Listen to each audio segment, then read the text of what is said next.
Quels sont les faits de la cause dans le différend qui oppose la présidence de la République au ministère camerounais de la Justice à propos du contentieux minier opposant Sundance Resources à l'État du Cameroun? Je suis le docteur Robinson Chapmeni de l'Institut québécois des affaires internationales. Alors, dans cette vidéo, je vais tenter de présenter très rapidement les faits. Alors, la multinationale australienne Sundance Resources allait obtenir de l'État du Cameroun d'abord un permis d'exploration qui lui permettait de creuser le sous-sol de Mbalam et voir s'il y avait un gisement de fer commercialement exploitable. Donc, à l'issue de cette exploration, de ces recherches, un permis d'exploitation allait lui être délivré par les autorités camerounaises. Toutefois, faute de trouver des partenaires techniques et financiers pour réaliser le projet d'exploitation de la mine de fer de Mbalam au Cameroun, la multinationale australienne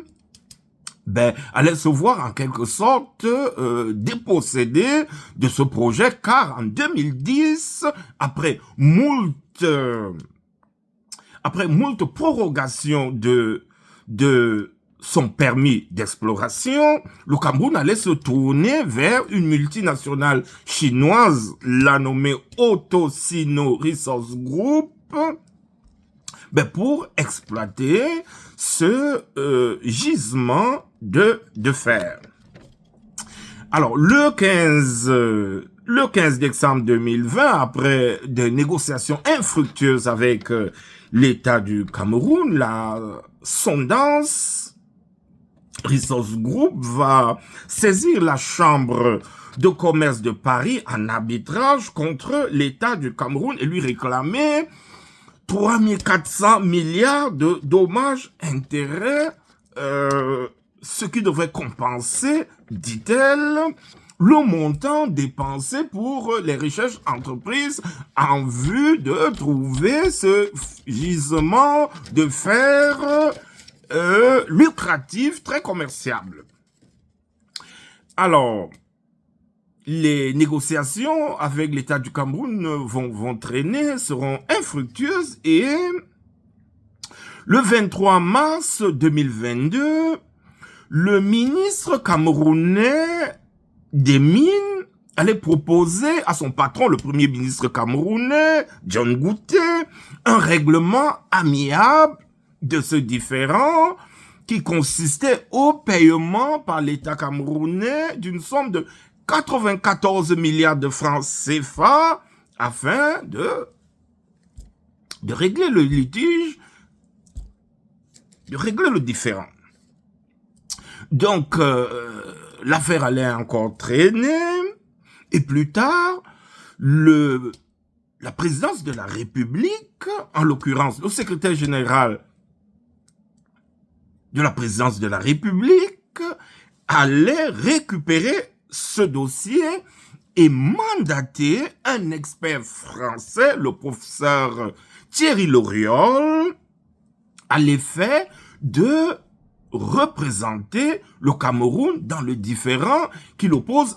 à la minière australienne Sundance Resources devant la Chambre de commerce internationale de Paris. Et la présidence de la République allait généreusement offrir des honoraires d'un montant d'environ 2 milliards de francs CFA à cet expert français. Mais par une correspondance datée du 20 mars 2025, M. Momo Jean de Dieu, qui est le vice-ministre camerounais de la Justice, allait réagir en faisant observer que son patron, Laurent Esso, titulaire du poste, donc ministre camerounais de la Justice, n'avait pas été consulté, n'avait pas été associé au choix du conseil qui allait représenter le Cameroun Dans ce différend, il allait donc proposer dans cette correspondance qu'on choisisse plutôt une équipe constituée des experts camerounais pour défendre le Cameroun dans ce dossier et écarter l'expert français qui avait été choisi par la présidence de la République. C'est donc contre cette correspondance que la présidence de la République, à travers le secrétaire général de la République, allait se fendre d'un ultimatum donné au vice-ministre camerounais de la justice à l'effet de cesser à l'instant et pour l'avenir d'interférer dans ce dossier qui était désormais pris en charge par la présidence de la République.